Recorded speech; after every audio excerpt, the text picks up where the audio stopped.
السلام علیکم ورحمۃ اللہ وبرکاتہ۔ ہماری فضائل صدقات کی پلے لسٹ چل رہی ہے۔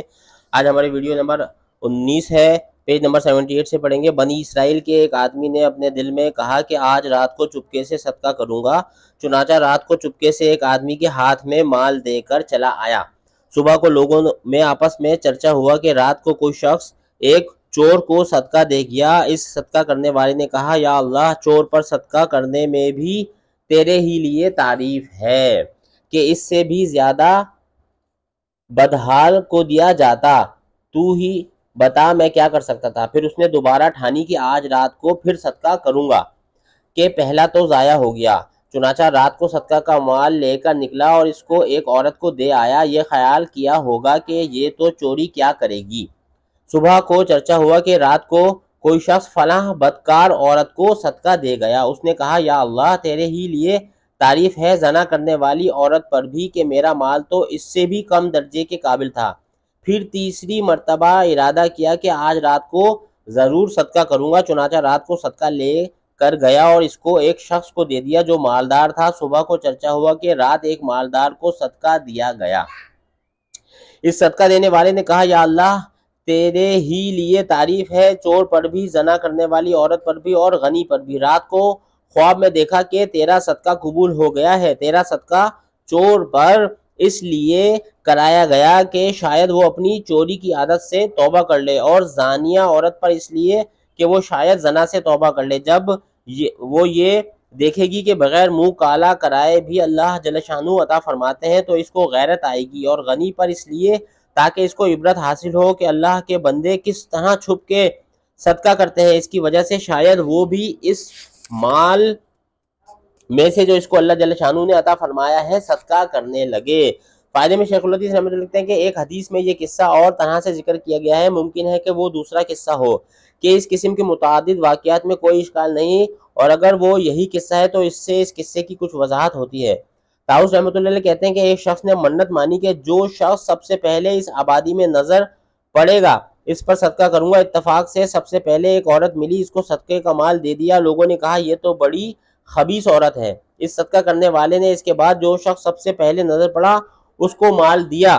لوگوں نے کہا، یہ تو بدترین شخص ہے۔ اس شخص نے اس کے بعد جو سب سے پہلے نظر پڑا اس پر صدقہ کیا۔ لوگوں نے کہا، یہ تو بڑا مالدار شخص ہے۔ صدقہ کرنے والے کو بڑا رنج ہوا تو اس نے خواب میں دیکھا کہ اللہ جل شانہ نے تیرے تینوں صدقے قبول کر لیے۔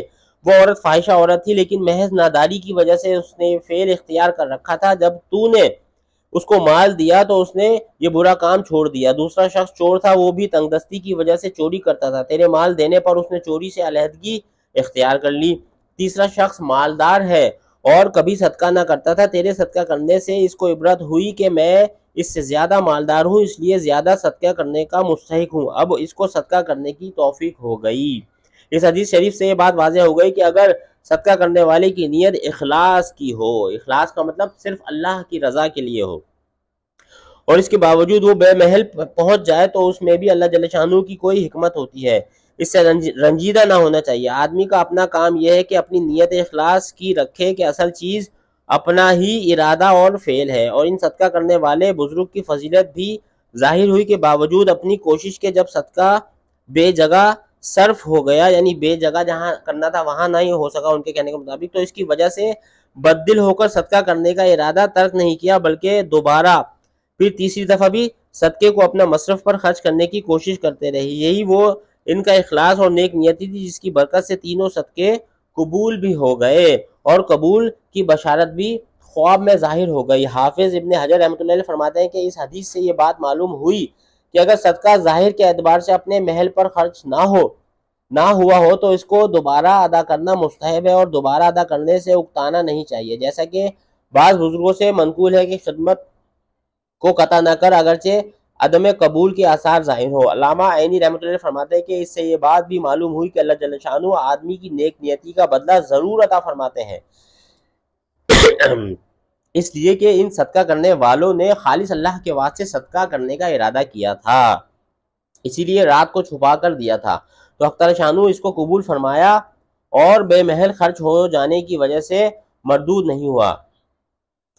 حدیث کا مفہوم ہے حضور اکرم صلی اللہ علیہ وآلہ وسلم کا ارشاد ہے کہ صدقہ کرنے میں جلدی کیا کرو، اس لیے کہ بلا صدقے کو پھاند نہیں سکتی، یعنی فائدے میں شیخ الحدیث رحمۃ اللہ کہتے ہیں یعنی اگر کوئی بلا و مصیبت آنے والی ہو تو وہ صدقے کی وجہ سے پیچھے رہ جاتی ہے۔ ایک ضعیف حدیث میں آیا ہے کہ صدقہ برائی کے 70 دروازوں کو بند کرتا ہے۔ ایک حدیث میں آیا ہے کہ حضور صلی اللہ علیہ وسلم نے ارشاد فرمایا اپنے مال کو زکوٰۃ ادا کر کے پاک کرو اور اپنے بیماروں کا صدقہ سے علاج کرو، اپنے بیماروں کا صدقہ سے علاج کرو، اور مصیبتوں کی موجوں کا دعا سے استقبال کرو۔ کنز الاعمال میں کئی احادیث کے ذیل میں یہ مضمون آیا ہے کہ اپنے بیماروں کی صدقے سے علاج کیا کرو، اور تجربہ بھی اس کا مشاہدہ ہے کہ صدقے کی کثرت بیماری سے شفا ہے۔ ایک حدیث میں آیا ہے کہ صدقے سے بیماروں کا علاج کیا کرو، صدقہ آبرو ریزیوں کو بھی ہٹاتا ہے اور بیماریوں کو بھی ہٹاتا ہے اور نیکیوں میں اضافہ کرتا ہے اور عمر بڑھاتا ہے۔ ایک حدیث میں آیا ہے کہ صدقہ کرنا 70 بلاؤں کو روکتا ہے، صدقہ کرنا 70 بلاؤں کو روکتا ہے جن میں کم سے کم درجہ جذام کی اور برس کی بیماری ہے۔ ایک حدیث میں آیا ہے کہ اپنے تفکرات اور غموں کی تلافی صدقے سے کیا کرو، اس سے حق تعالی شانو تمہاری مضرت کو بھی دفع کرے گا اور تمہاری دشمن پر مدد کرے گا۔ ایک اور صحیح حدیث میں آیا ہے کہ جب کوئی شخص کسی مسلمان کو کپڑا پہنائے تو جب تک پہننے والے کے بدن پر ایک بھی ٹکڑا اس کپڑے کا رہے گا پہنانے والا اللہ کی حفاظت میں رہے گا۔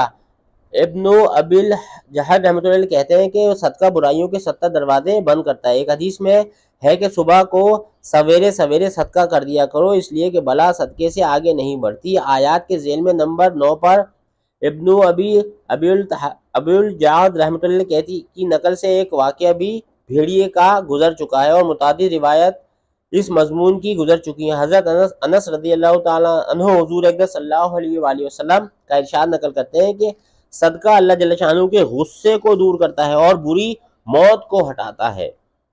علماء نے لکھا ہے کہ صدقہ مرنے کے وقت شیطان کے وسوسے محفوظ رکھتا ہے اور مرض کی شدت کی وجہ سے ناشکری کے الفاظ نکلنے سے حفاظت کرتا ہے اور ناگہانی موت کو روکتا ہے۔ صدقہ ناگہانی موت کو روکتا ہے، غرض حسن خاتمہ کا معین ہے۔ ایک حدیث میں آیا ہے کہ صدقہ قبر کی گرمی کو زائل کرتا ہے اور آدمی قیامت کے دن اپنے صدقے کے سائے میں ہوگا، یعنی جتنا زیادہ صدقہ کرے گا اتنا ہی زیادہ سایہ ہوگا۔ اللہ پاک بھائی ان احادیث کا یقین نصیب فرمائے، ان پہ عمل کرنے والا بنائے اور دوسروں تک پہنچانے والا بنائے۔